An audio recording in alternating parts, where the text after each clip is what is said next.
Siap.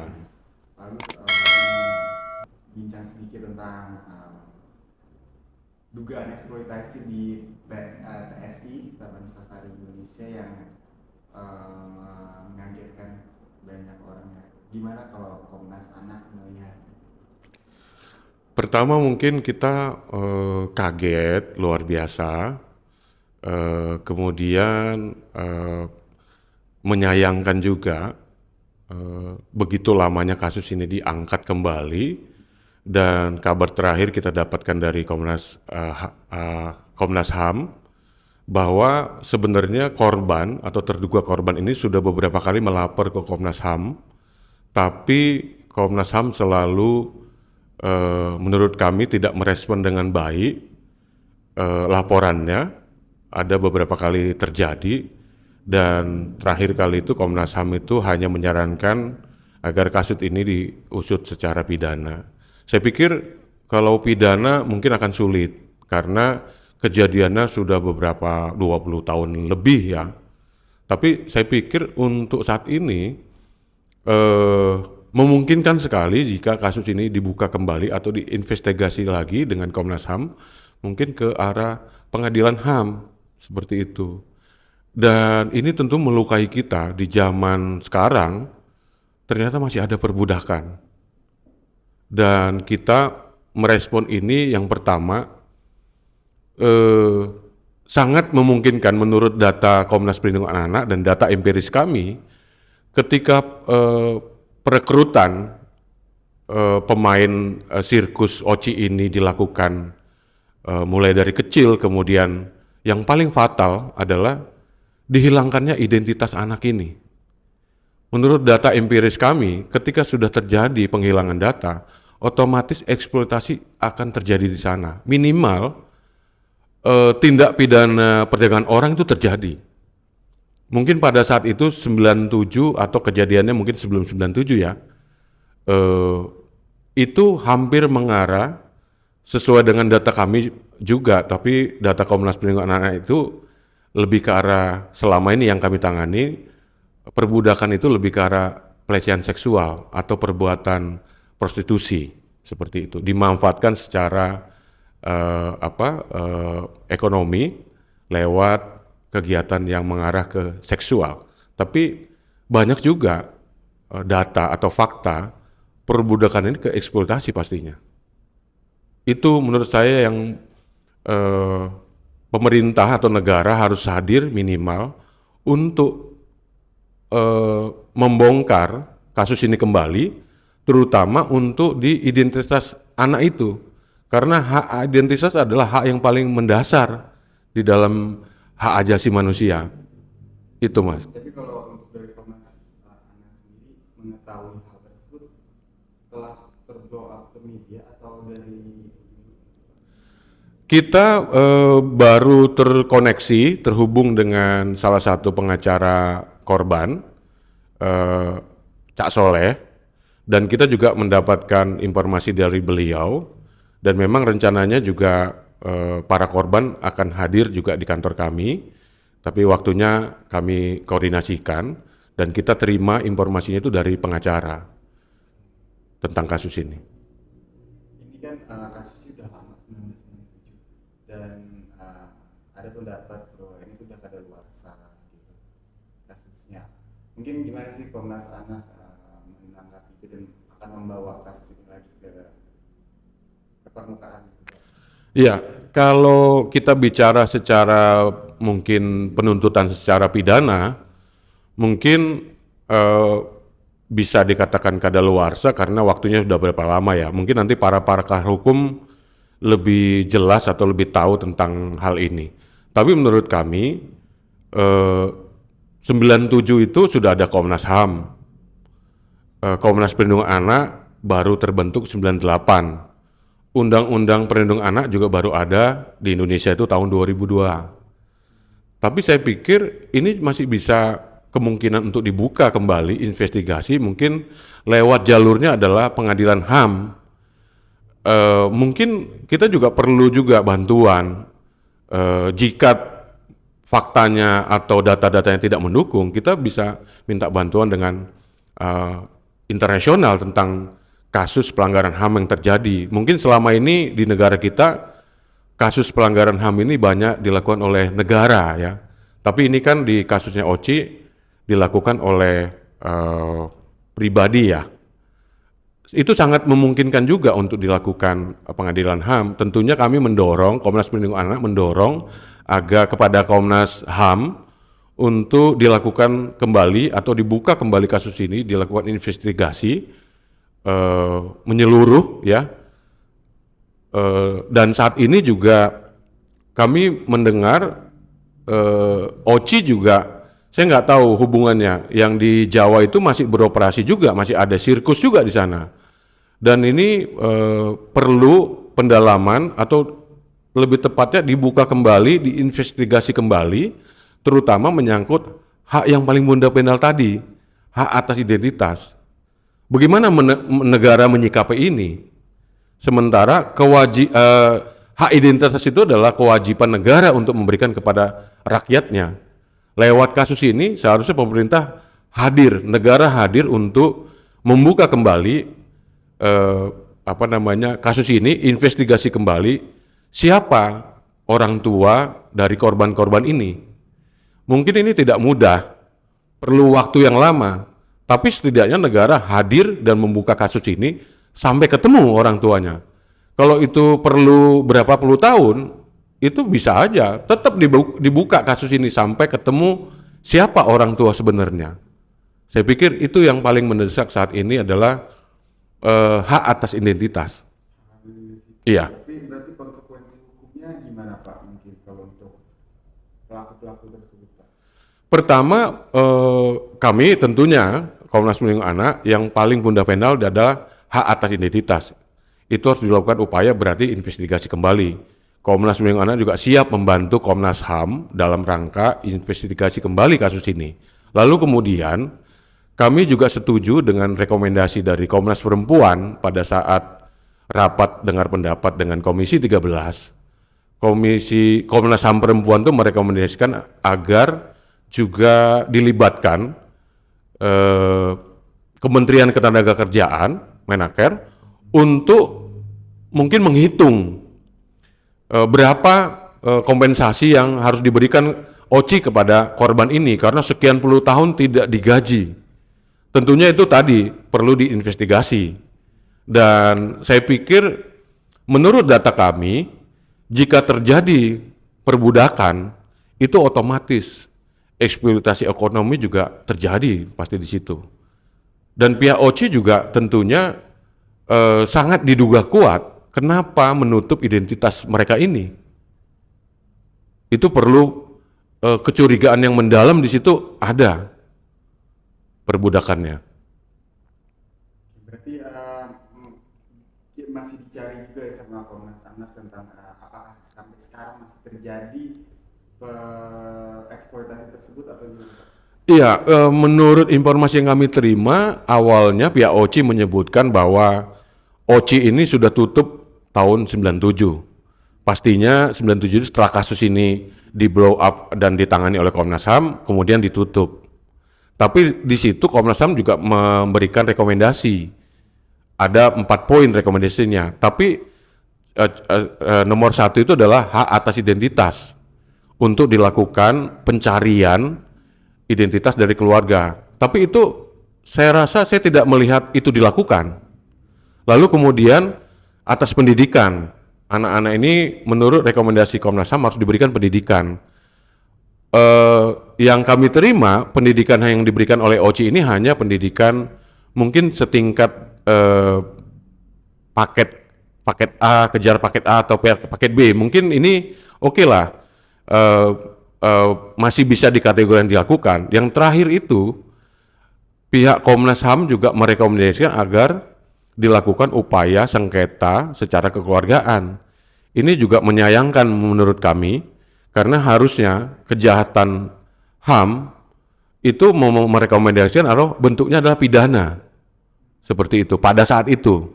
Ya, kalaupun dilakukan kompensasi atau restitusi kompensasi, itu juga harus dilibatkan juga tentunya Kemenaker sesuai dengan Komnas Perempuan pada saat kemarin rapat di Komisi 13. Seperti itu. Pak, mungkin tanggapan Komnas HAM gimana nih, Pak, untuk dugaan bahwa Oci yang pada dahulu backingannya kuat apa segala macam itu mempengaruhi ke kinerja? Ya, sangat mengagetkan juga buat kami, walaupun kami sudah mendengar bahwa Oci juga di backup oleh satu pihak ya. Tapi pihak Komnas HAM juga kemarin membuka kasus ini dengan membuat proses kasus ini secara periodik, dan itu mengagetkan buat kami. Di sini ada keterlibatannya Puskopau dalam rekomendasi dari pihak Puskopau itu memberikan surat rekomendasi kepada Komnas HAM.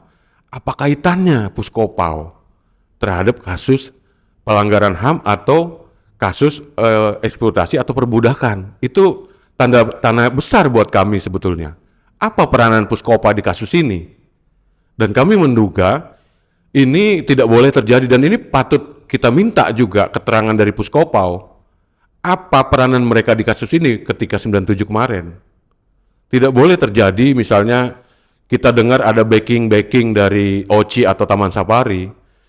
Saya rasa pemerintah atau negara juga harus hadir di sini. Kenapa? Apa peranannya Oci pada saat itu? Apa peranannya Puskopau pada saat itu? Sehingga ikut dalam upaya proses penyelesaian kasus ini di 97. Itu jadi pertanyaan besar, dan kami meminta juga keterangan dari Puskopau pada saat itu, apa peranan mereka di kasus ini. Kok ya kita lihat kasus ini ternyata juga diminta kembali, atau para korban juga menanyakan, tahun 2002 korban juga menanyakan kembali kepada Komnas HAM bagaimana kasus ini prosesnya, tapi berikutnya juga tidak ada proses selanjutnya, hanya didiamkan begitu saja sekian puluh tahun sampai kasus ini kembali lagi oleh korban, dilaporkan kembali ke Komnas HAM 2024. Tahun lalu sebenarnya korban ini datang ke atau menyurati Komnas HAM Desember 2024. Saya pikir ini tidak boleh terjadi, dan ini Komnas Perlindungan Anak menyerukan kepada pemerintah, kepada negara untuk dibuka kasus ini kembali, diinvestigasi kembali, agar semuanya menjadi terang benderang, terutama tentang hak atas identitas itu. Bagaimana orang tua atau pelaku itu menerangkan kepada anaknya nanti, siapa bapak ibunya? Mereka pun nggak tahu. Itu kan sangat tragis menurut saya. Terjadi perbudakan di tahun ini, hampir sama seperti kita merasakan tahun perbudakan ya, di zaman perang seperti itu. Kira-kira itu. Mungkin progresnya udah sampai mana, Pak? Mungkin hasil investigasi atau hasil proses yang dilakukan Komnas Anak untuk semuanya dalam kasus ini. Komnas Perlindungan Anak sudah menyurati Komnas HAM untuk menyatakan dukungan untuk membuka kasus ini kembali, melakukan atau dibentuknya pansus agar dilakukan investigasi kembali, dan Komnas Perlindungan Anak siap membantu. Kami dengar kemarin dari Komnas Perempuan juga rekomendasinya Komnas Perempuan juga seperti itu. Tapi dalam proses itu ada hambatan-hambatan nggak, Pak? Tapi kalau tahun 1997 kan mungkin ada dibilang Puskopau, ada seperti Puskopau yang sekarang, ada hambatan seperti itu nggak, Pak? Justru pertama mungkin kita juga minta keterangan dari Puskopau. Apa peranan mereka di kasus ini sebetulnya? Kenapa mereka terlibat di kasus ini? Apa peranan mereka pada saat itu? Itu juga jadi pertanyaan. Karena Komnas HAM sendiri belum membuka isi suratnya tentunya ya. Karena Puskopau pada saat itu Puskopau menyurati Komnas HAM tentang kasus ini. Patut diduga atau patut kita pertanyakan apa peranan mereka. Saya pikir keterlibatan seperti ini tidak boleh terjadi lagi sekarang. Menjadi backing perusahaan-perusahaan tertentu, ini bukan zamannya lagi, saya pikir. Jadi nggak ada itu, bener lancar-lancar aja. Kami juga meminta kepada Puskopau untuk dapat memberikan keterangan sebenarnya dalam kasus ini apa fungsi atau peranan Puskopau pada saat itu. Dan juga kami meminta juga informasi dari kepolisian, dalam hal ini Bareskrim, apa alasan ditutupnya kasus ini pada tahun 99? Apakah karena ada dorongan dari Puskopau atau seperti apa? Saya pikir pihak Polri juga harus memberikan informasi ini secara terang benderang. Berarti Pak, dari sisi sekarang ini. Kami masih menunggu kelanjutan dari Komnas HAM atas kasus ini, dan kami juga memantau perkembangan kasus ini. Tentunya harus segera dilakukan investigasi kembali. Itu yang kita harapkan dari pemerintah. Dan kami juga akan pantau kasus ini, perkembangan kasus ini, dan mungkin nanti kita sudah berkoordinasi dengan para korban dan tim kuasa dari korban untuk kita bisa datang ke kantor kami. Tentunya kami juga ingin mendengar langsung dari para korban, walaupun mungkin di beberapa media kita sudah mendengar ya keterangan korban, tapi kami juga ingin ketemu langsung sebetulnya. Nah itu penanganan pada korban yang mungkin sekarang sudah berumur ya Pak. Ya. Beberapa korban udah berumur, tapi masih membekas gitu di benak hati mereka, trauma di masa lalu gitu. Pasti. Mungkin dari Komnas Anak sendiri mau turun untuk membantu secara psikolog, bawa dia ke mereka ke psikolog atau membantu menghilangkan trauma gitu atau gimana Pak? Kami juga berkoordinasi dengan LPSK karena salah satu dari anggota kami juga merupakan tenaga kerja dari LPSK juga. Jadi kami juga merekomendasi dan LPSK juga sudah membantu untuk memfasilitasi dari korban untuk perlindungan saksi dan korban. Dan dalam LPSK juga tentunya ada secara psikolog untuk membantu trauma yang dialami oleh korban. Dan kami siap untuk membantu, misalnya dibutuhkan kembali para psikolog-psikolog yang bisa kami hadirkan untuk membantu para korban. Tapi ini juga terlihat ya dari keterangan-keterangan para korban, hampir di semua media itu keterangannya sama semuanya. Artinya korban konsisten. Itu yang menurut kami, dan kami meyakini bahwa peristiwa ini benar terjadi. Karena nggak mudah untuk para korban itu selalu jawabannya konsisten. Di berbagai podcast, di TV, jawaban mereka selalu konsisten. Mulai dari awal pelaporan ke Komnas HAM sampai dengan hari ini. Jadi itu meyakini kami bahwa peristiwa ini kami duga benar terjadi. Seperti itu. Salah satu korban juga mengungkapkan bahwa dia dirantai apa segala macam dan beberapa kejadian yang cukup menyedihkan gitu. Dari Bapak sendiri yang gimana melihatnya, mengenaknya ke hati itu seperti apa sih Pak? Mungkin bisa diungkapkan. Iya, kami bicara lewat data dan pengalaman Komnas Perlindungan Anak selama ini. Jika terjadi jika terjadi penghilangan identitas di sini, pertama itu sangat memungkinkan untuk mengarah ke tindakan perbudakan. Karena OCI sendiri dari pertama menerima anak-anak ini, kan ada dua menurut keterangan mereka. Pertama, anak-anak ini diserahkan oleh panti asuhan ke mereka. Yang kedua, mereka mendatangi orang tua, mungkin pada saat itu orang tua yang ekonominya lemah.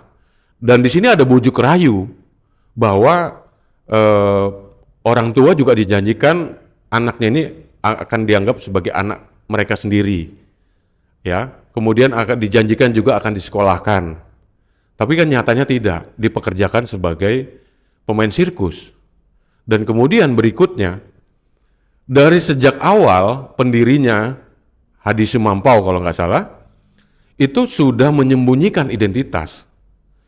Di data Komnas Perlindungan Anak selama ini, jika terjadi penyembunyian identitas, hampir kami pastikan bahwa perbudakan di situ terjadi. Biasanya ada dua, itu mengarah ke, selama ini yang kami tangani lebih banyak ke arah pelecehan atau perbudakan seksual. Jadi anak-anak itu dijual ke luar negeri, dijadikan sebagai tenaga pekerja seksual, itu dihilangkan identitasnya. Supaya apa? Anak-anak ini tidak bisa berhubungan dengan orang tuanya. Anak-anak ini tidak bisa berhubungan dengan dunia luar. Di kasus Oci ini juga halnya yang sama. Identitas itu disembunyikan. Tentunya harusnya oke, mungkin umur 2 tahun, 5 tahun itu tidak diceritakan siapa orang tuanya. Tapi harusnya pihak Oci juga ketika anak umur 16 tahun, 17 tahun, harusnya itu menceritakan. Katakanlah misalnya anak itu dari panti asuhan, mereka harus cerita siapa orang tuanya. Ini kan enggak. Dari sejak awal perekrutan pemain sirkus dilakukan dengan cara merekrut dari orang tua dan saya dengar itu dari panti asuhan. Dan identitasnya itu disembunyikan, bahkan ada yang dihilangkan. Vivi itu di waktu awal tuh disebutnya Vivi Sumampau. Lalu berubah jadi Vivi apa berikutnya? Setelah nikah. Itu kan dari awal jelas pihak Oci atau pendiri Oci menghilangkan identitas dan itu pelanggaran HAM berat. Itu adalah pelanggaran HAM yang paling fundamental dan pelanggaran hak anak yang paling fundamental. Itu yang perlu kita sorot di kasus ini. Saya harap dengan dibukanya kasus ini menjadi terang benderang, ini juga jadi bisa pelajaran kelam kita Indonesia tentang perbudakan modern. Dan kalau pemerintah juga membuka kasus ini secara terang benderang, kemudian kita masyarakat juga melihat, mendengar kasus ini diproses dengan benar, tentu ini juga jadi pelajaran juga. Mungkin saat ini masih ada perbudakan di Indonesia, sehingga mungkin para pelaku itu bisa menstop, oh ternyata perbudakan bisa diproses hukum sampai kapanpun, artinya tidak terkendala oleh kadaluarsa waktu, seperti itu. Kejadiannya itu di wilayah Jawa Barat. Mungkin gimana sih Pak Komnas Anak Indonesia bekerja sama dengan pemerintah Jawa Barat itu seperti apa sejauh ini Pak? Kami Komnas Perlindungan Anak ada di Provinsi Jabar. Kami juga sudah menginstruksikan kepada perwakilan kami di sana untuk dapat juga mengumpulkan informasi sebanyak-banyaknya tentang kasus ini. Mungkin ada informasi tambahan, terutama dari sisi pelanggaran hak anaknya. Dan kami juga mengimbau kepada pemerintah atau kepada negara atau mungkin kepada kepolisian, informasinya kan Oci ini tutup tahun 97. Namun beberapa waktu lalu kami juga mendengar bahwa ada perekrutan juga di tahun 93. Ada perekrutan juga di tahun 2023. Ada juga di tahun 2019. Jadi sebenarnya Oci ini tutup tahun berapa? Dan beberapa waktu lalu kami juga diberitahu di Taman Safari yang di Prijen ya, di Prijen itu juga masih ada pertunjukan sirkus. Saya nggak tahu apakah itu masih dalam kapasitas sebagai Oci atau sebagai Taman Safari. Dan ini juga perlu diinvestigasi. Pemainnya itu apakah masih berasal dari Oci yang lama? Itu perlu ditelusuri. Dan ini juga kita tuntut juga untuk dari kepolisian juga bisa memeriksa, atau dari Kementerian Ketenagakerjaan juga menjadi catatan juga, ini catatan buruk juga. Perlu adanya pengawasan untuk pertunjukan hiburan yang melibatkan anak-anak di dalamnya. Untuk seluruh pertunjukan hiburan anak yang ada di Indonesia, perlu adanya evaluasi terkait dengan anak sebagai pekerja. Seperti itu. Jadi masih dugaan ke bahwa eksploitasi tersebut masih ada berarti ya Pak ya? Iya, keterangannya beberapa waktu lalu dari konferensi persnya Oci dan Taman Safari, mereka menunjukkan ada testimoni dari pegawai Oci yang direkrut yang masuk dari tahun 2003, kemudian dia bekerja sampai 2019. Mereka menyatakan sendiri bahwa dia adalah pemain sirkus Oci. Artinya ini kan jadi lucu gitu. Mereka pertama informasikan bahwa Oci tutup tahun 97, tapi mereka masih ada kegiatan, masih ada merekrut pemain sirkus di tahun 2023, di tahun 2003 sampai 2019. Itu juga perlu informasi keterangan selanjutnya dari pihak Oci, baik dari Taman Safari. Gitu. Saya pikir tahun berapa sebenarnya? Dan ini juga saya minta juga dengan Kementerian Ketenagakerjaan mungkin dan Kemenhumkam mungkin. Oci ini legal nggak sebetulnya? Ada di Kemenhumkam, apa memang ada di Kementerian Ketenagakerjaan? Itu perlu diperiksa. Tapi setelah tahu kasus ini dan berdoa kemudian ke media, apakah Komnas Anak mendesak untuk Oci ditutup atau seperti apa? Kalau lihat dari keterangannya, informasi sementara dan itu juga banyak tersebar di media bahwa Oci tutup tahun 97 semenjak kasus ini pertama kali dilaporkan.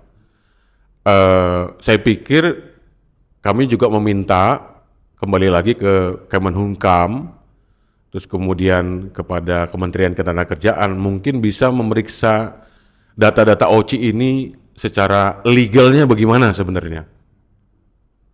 Dari situ nanti kita bisa simpulkan dan tentunya yang paling mendesak adalah dibuka kembali kasus ini, diinvestigasi kembali sehingga seluruh hal yang menyangkut Oci dan Taman Safari bisa secara terang benderang kita dapatkan proses selanjutnya. Akhir Pak, harapan untuk kasus ini Pak, terutama untuk para korban Pak yang sudah tampil. Tentunya untuk para korban kami menyatakan sangat prihatin dan saya sendiri tidak membayangkan hiburan sirkus yang ada di Taman Safari dan hiburan sirkus ini keliling tentunya udah puluhan tahun dan ini tentunya melukai hati kami sebagai Komnas Perlindungan Anak di mana banyak sekali pasal-pasal hak anak yang dilanggar di dalam peristiwa Oci ini. Dan kami juga mengharapkan tentunya sekali lagi kepada Komnas HAM dan kami mendukung Komnas HAM untuk dibuka kembali sehingga kasus ini bisa kita tutup secara terang benderang jika sudah diselesaikan. Ya. Ini juga berguna tentunya untuk pelajaran kita, pelajaran Indonesia sejarah kelam ya, perbudakan di Indonesia, dan ini menjadi pelajaran para, mungkin saya pikir para pekerja hiburan dan juga pengusaha hiburan untuk supaya tidak lagi melakukan praktik-praktik perbudakan di Indonesia. Saya pikir kalau kasus ini dibuka dan diakhiri dengan baik, ini akan menjadi pelajaran kita selanjutnya bagaimana pemerintah juga hadir untuk melindungi rakyatnya.